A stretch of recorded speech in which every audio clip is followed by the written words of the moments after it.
Hello and welcome back to the Lloyds British Business Excellence Awards Beyond the Trophy podcast. Today, as you can see, we have a bit of a slightly different setup as usual. We've come on location, let's say, to the HaysMac offices, and I am delighted to be joined by Natasha Frangos, who's the managing partner of HaysMac. And thank you so much for having us. It's lovely to be here, lovely to be on the office floor, so welcome. Thank you, and really lovely to have you all in today.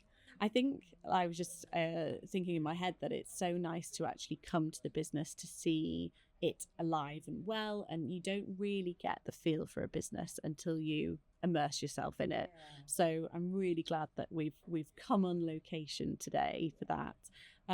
So HaysMac last year at the 2025 ceremony last year, I think you were most definitely one of my favourite winners. I think I have some amazing footage of you guys so elated to win our Lloyds DE&I Champion of the Year award.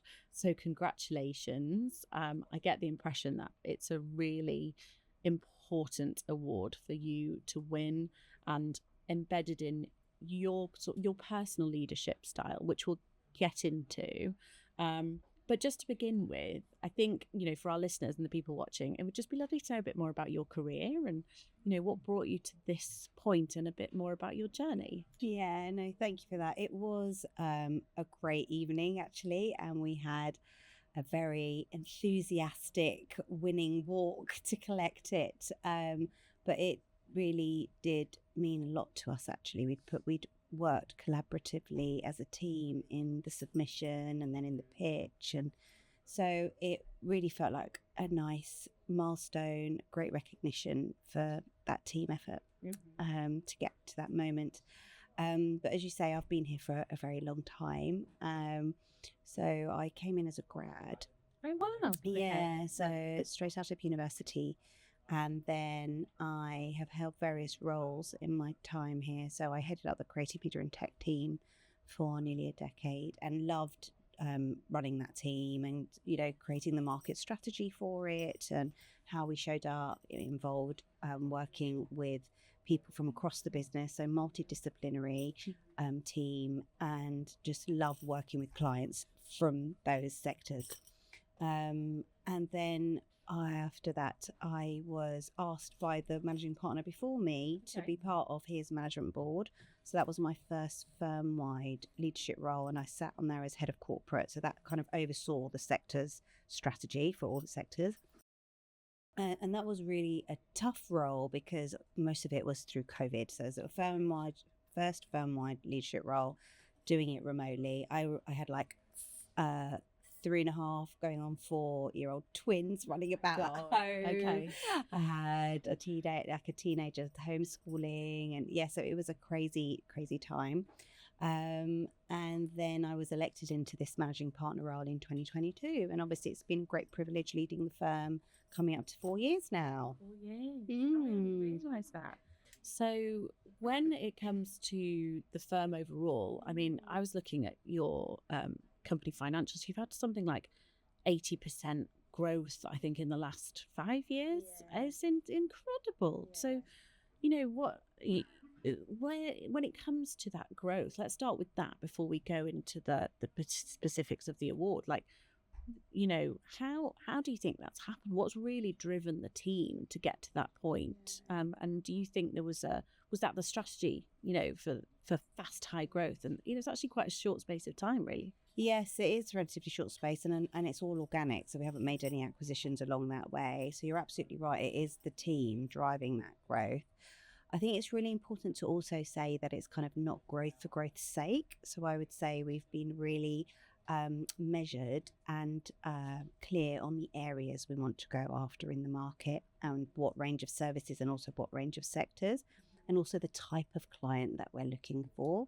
So we always, our mission statement is, right skills for the team, right client, and the right way. So right client is one of our 3 rights in our mission statement.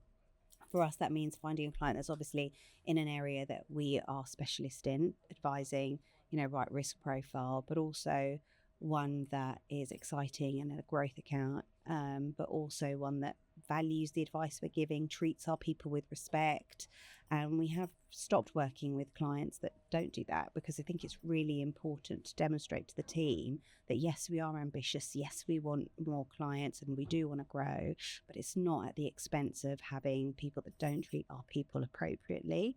And ultimately that comes back to our underlying values and where we place value as a business.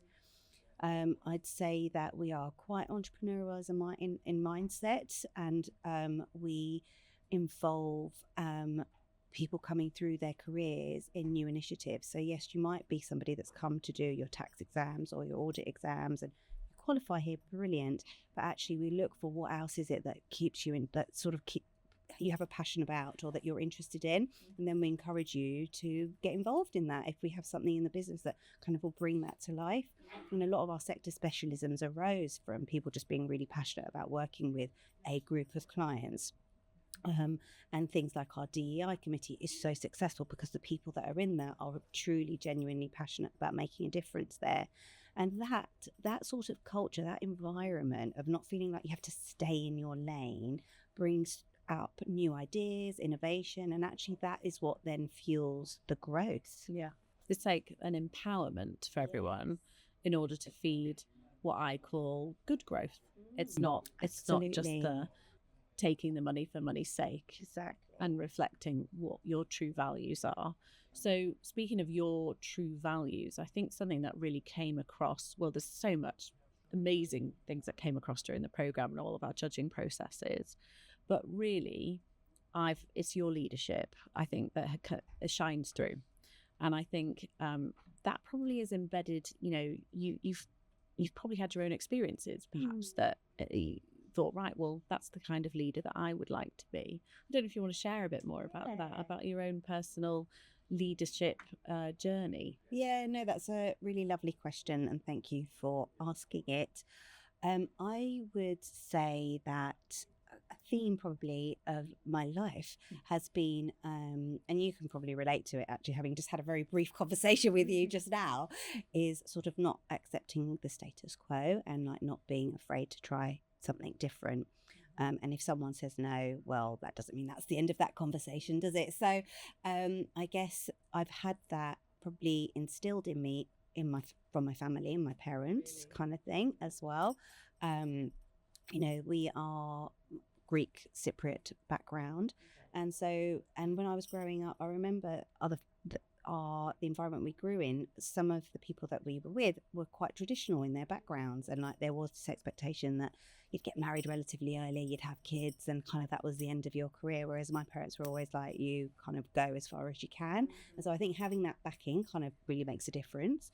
I'm also really fortunate that I had lots of great champions in the firm, and I was kind of given the space to try things out, and like that I'm internally grateful for, because when you try new things, often growth comes from that, or development of new talent. And so I think it's really important that we keep that culture in the business. So I guess my leadership is reflective of also the things I've been able to enjoy in my time here.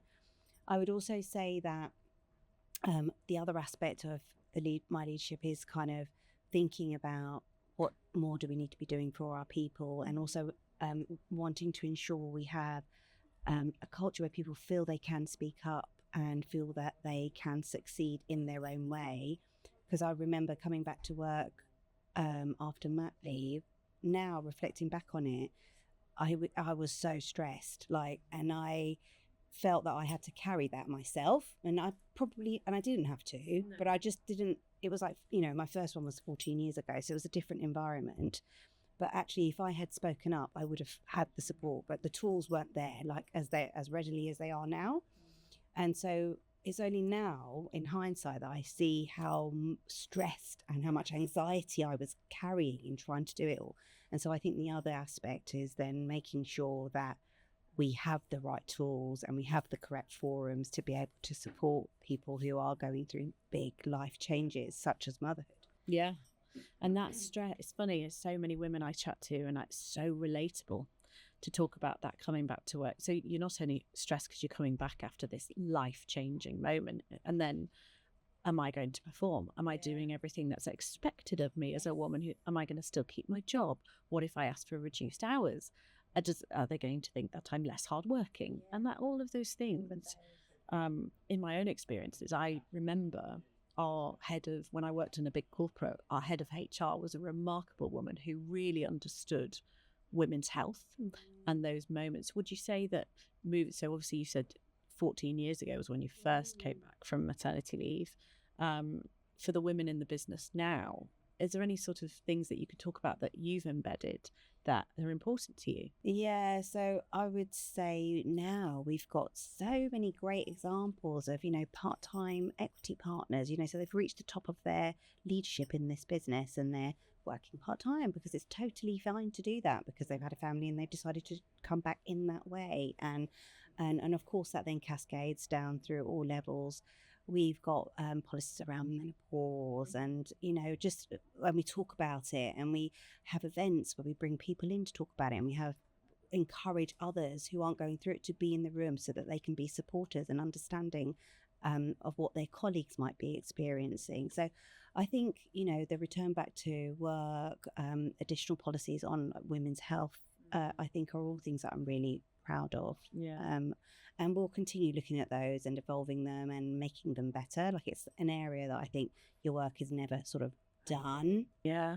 And I think that, the world, I would say, and the culture for women in business, we're all talking about menopause now, aren't we? Yes. But actually there's so much more that we need to talk about around that. There's women's health is a major issue of could it be an autoimmune disease that they're living with, PCOS, like all these other decisions that affect women every single day. So really, it's wonderful to hear an accountancy firm talking about this kind of thing, to promote, not just for your marketing page on your website, it's actually embedded in the day-to-day of what you're doing. Yeah. And that is no surprise that, when you talk about that for a DE&I Champion category, that came through. I was looking at some of the judges' comments actually from what came through and reasons as to why you've won, outside of all of the amazing business growth and the other stuff that we focus on. But your gender pay gap reporting, I think, is something that really needs to be, you should be so proud of it. Can you tell our listeners a bit more about it? So we have a negative gender pay gap now, which is incredible. And we're going to be releasing the results for this year, and it's an even more improved position. And so I think that just shows when you can see the leadership being diverse, it encourages others to want to continue in their careers and strive to achieve more. So you almost, that whole saying of to see it, to be it, you've got to see it. It's kind of like the ringing true in what we're seeing in the stats, gender pay gap. And like this year, over the last 12 months, I know that more than 40% of our director promotions and hires have been women, for example. So, that's kind of like amplifying the impact of improving the gender split as you become more senior, because that's an area that is a bit of a challenge in the city, isn't it? Is the fact that when you dig into the detail of the stats, actually it's still, I know that we're one of 12% of the top 100 firms to have a female managing partner. So when you get into the detail of some of the stats, they're not as rosy as what some of the kind of slogans would indicate. 100%. Well, from my perspective, I speak to founders all the time. It's still only 2 pence in every pound that goes to female investment.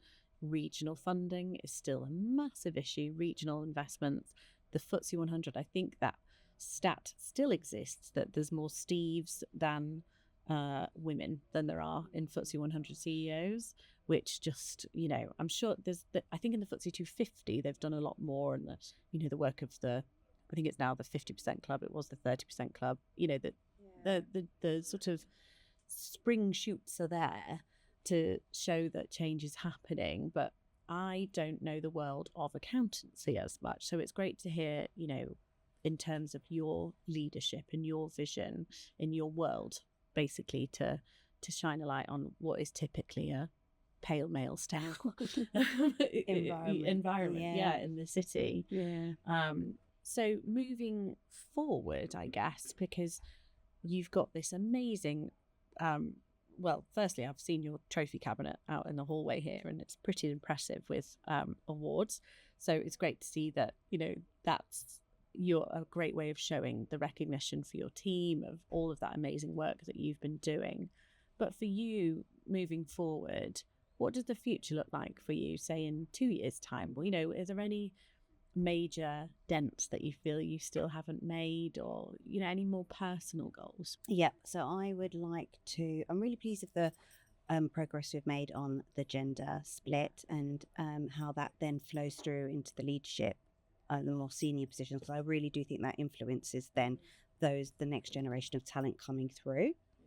I would like us to move further in the diversification of our ethnic minority, and improve those statistics as you progress and become more senior. And actually, that's something that I spoke to the panel about when we were pitching for the event. So we've actually made progress also since we won the award, but that's another area of focus. And I think it's really important actually when we talk about DEI, because it is such a big topic, isn't it? And then really making a meaningful difference. I think organizations have to think about what is the area, just pick one or two areas that you want to kind of shift the dial in, and then really focus effort and time and budget to actually shift it. And I feel like that for us, has been more impactful rather than taking a scattergun approach of doing a little bit of everything. And, because then it's really difficult to see meaningful difference. And so I would say I'd continue with that way of thinking, is picking off what are the one or two priorities that I really want to see a change in, and then focusing our efforts on that. The other one is obviously inclusivity, and making sure that people feel empowered to get involved, even as we continue to become a bigger business and a slightly more complex business. We obviously have our Cape Town team that's growing at a really fast pace now as well. And so how do we ensure that the culture that we've got here in London is replicated in Cape Town, So how do you do that? So what we are finding is working very well is, well, first of all, we've got a brilliant local lead. He's excellent, and he's come here and spent time there, and he's been with us over there since the beginning, since we started growing the team. And he just gets us. He's brilliant. And he also brings his own ideas. He's not afraid to challenge. That's what you want. Yeah. And so he's been instrumental. One of our partners here works really closely with him. So she's the one that came to me with the idea of setting that office up. She's South African herself. Oh, I see. I was going to ask how that came about. Yeah, so she's South African herself. And we were using third parties. Then she was noticing, actually, well, we're a brilliant quality training firm. So why don't we just train our own people? Yeah. And then we'll be really happy with the way they're trained and then the quality of the output. So that's when we did that. And so I think she's been instrumental because she spends lots of time over there. And then we have secondments going on. So everyone is kind of so we did 3 last year. Someone is over there right now, actually just for a few weeks, just doing some training. So, and then we've got our first secondments this way happening this year. And I went out there last year. I think it's really important that leadership is across both offices as well. Yeah. Our head of audit is going out there in a couple of months. So, that's what worked well for us, actually, is just this. So it feels like a very natural extension of the team. It's got to be for it to be a success. 100%. Yeah. So South Africa, is that a growing economy for you guys? Was it simply, so you've got this member of team who is South African and said, look, I'm assuming she came to you and said, look, right, we should be here. She came to me because, so it was more of a talent play, actually, because the market here has been very tight on talent. Yeah. Well, it was more so a couple of years ago when we set it up. And we were using third parties, as a lot of our peers were. Some were using talent in India, some in South Africa, and we were using third parties in South Africa. And actually, that's when we thought the quality of the talent is really good, but we could train them in a better way than this third party had been, which is when Karen was like, let's just do it ourselves and hire our own team. And so they are servicing our UK clients as a hybrid team essentially, and it works very, very well. And that just sings to what you were saying about thinking entrepreneurially, of just like, okay, well, why don't we just do it ourselves? Yeah. Come on, team. Like, okay then. Yeah. Set up a business in a business and then see what happens. Exactly. Clearly the magic happens. So that's, to see that vision as well, I think it's really embedded from everything I've seen. It's not just a social media post saying we're good at DE&I. It's not just International Women's Day, let's just take a picture of all the women in the office, which I generally find seems to be the thing that people do nowadays. And it's wonderful to see it so embedded. So well done to you, I think, on embedding that, and your management team and everyone in the business for embedding that for the future. When it comes to the award win, obviously that was a key moment. And I think awards give you that chance to take the time and reflect on your successes, which people don't normally do. And the award win, obviously, like I said on the night, it was lovely to see you guys go up there. What do you think awards can do for a business, and what have you noticed in your own business? It's more than just going in with a trophy the next day. Yeah, for us, it was great kind of affirmation that we were on the right track, kind of thing, and that the efforts and initiatives that we'd been putting on were impactful, and to have that externally recognised was really it was a proud moment for all of us, actually. And I think particularly this award, because it wasn't just a submission, and I don't mean just a submission. Submissions are really important, but I think the fact that we had to go and present to a panel of like DEI experts, and a really hard-hitting panel of DEI experts, we were like, okay, and we did that as a team. And the fact that they could ask us any questions, we had to kind of respond in the room on day. I loved being a part of that process, and it was a great experience for the team that did it with me. They loved it, and whilst also feeling quite nervous about doing it, it's a really good experience. To have the nervousness. Yeah, exactly. And so that's I think why it felt really kind of like, yes, that's a really well-deserved win, because we had to work quite hard to get it. And then in terms of what it meant for the firm is just it was really for the team, because of the fact that we have got so many people that are very passionate about this as a topic. And we have got the bigger DEI committee, but there's so much happening below the surface as well. Like, one of our two of our directors are setting up a Connect Her network. They're just doing that themselves because it matters to them, and that is going to be an ecosystem that connects entrepreneurs, other female professional advisors who are in management positions, and bringing them together to help them create their network, and and that will help them with their personal development and learning, and also bring new business opportunities. And they're just doing that themselves, and obviously we'll support them and give them the kind of tools to be able to set it up, but they're the ones that came up with the idea. So there's lots of these things. Yeah, so you should come to one of the events. Exactly that. Yeah.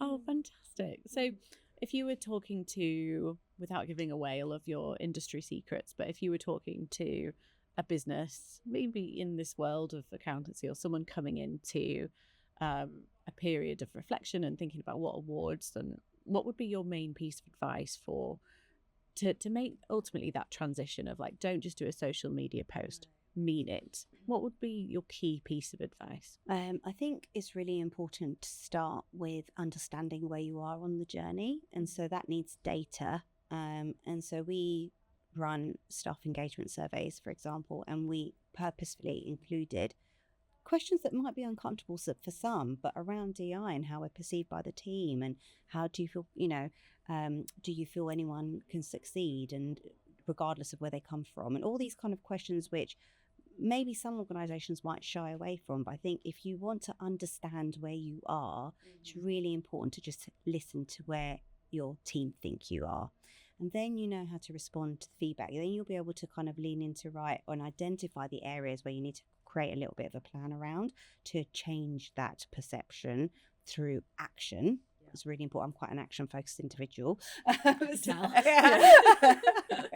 And so, but it's really, you can then like, right, okay, maybe it's not the best result that we wanted, but this is what we're going to do to address it. And then it is, isn't it? But I think it's really important to lean into that and speak openly to the team about, right, this is what the results say, and this is what we're going to do about it. So we work with, for example, so we did a staff survey last November, and I was really pleased with the results there. So we are like 86 on our engagement score, which is 15% above the benchmark. And apparently the trend, so we did it with a third party, and they said the trend amongst their clients has been the engagement scores have been on the decline, whereas ours had gone up, and it was well above the industry average. But we asked things like, we scored, I think it was 89 on, I believe anyone in my team can succeed regardless of who they are or where they've come from. So, things like that are really great kind of reassurance that it validates it, exactly. But then when we did that 2 years ago, before, the DEI feedback was kind of mixed in terms of there's loads of activity happening. I'm not really quite sure on what we're trying to achieve, and so that was kind of a really good moment for us to pause. Right, let's just stop this flurry of activity and really think about what is the impact that we want to have. And we worked with an external firm called Fairer to come in, and they did a review of what we were doing and came up with some suggestions. And so, and we've been implementing those. And so I think that's where I would say to start for an organisation.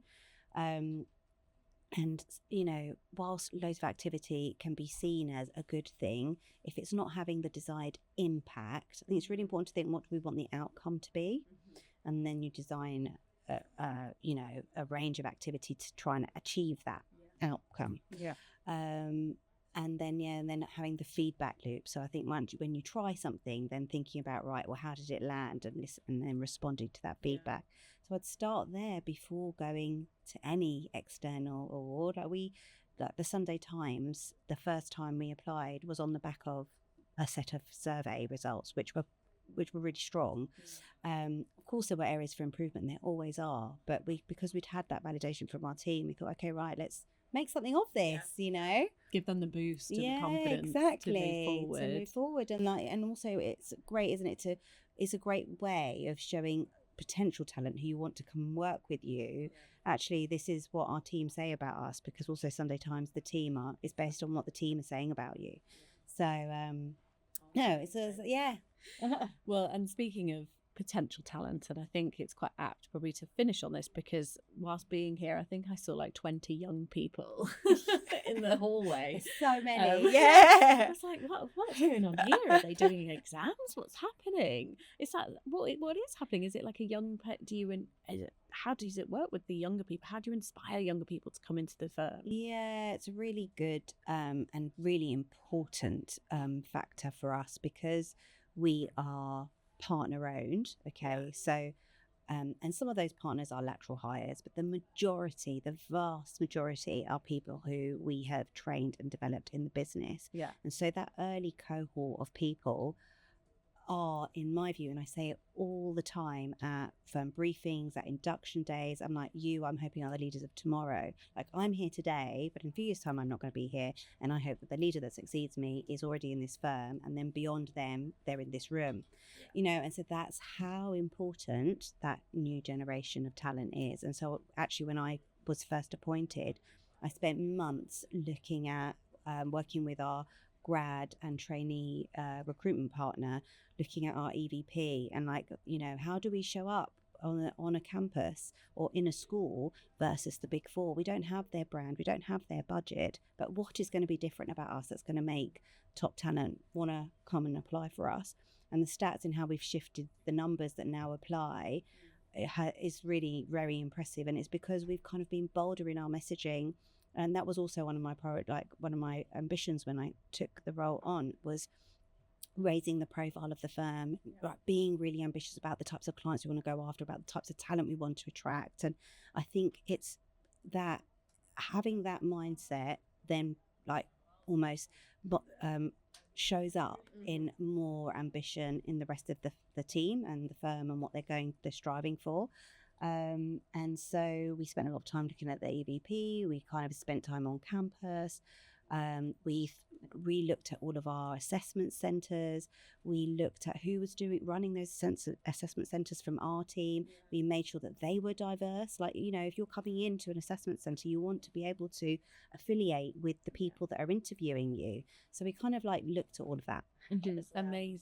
Amazing. And well, I think what the perfect way to finish when we think about the next generation. And you are just pure example of a graduate who's come through from graduate to managing partner. So absolutely fantastic. It's been lovely to chat to you today, Natasha. I will be signing up for your yes, cohort of female yes, come along, and please yeah, do. where do I sign up? I think you're a great example of an accountancy firm that can do things a little bit differently, I think. So thank you for chatting to us today. Oh, thank you for having me. I can definitely feel some more entries coming in and some more award wins for HaysMac moving forward. Thank you. It's been a pleasure.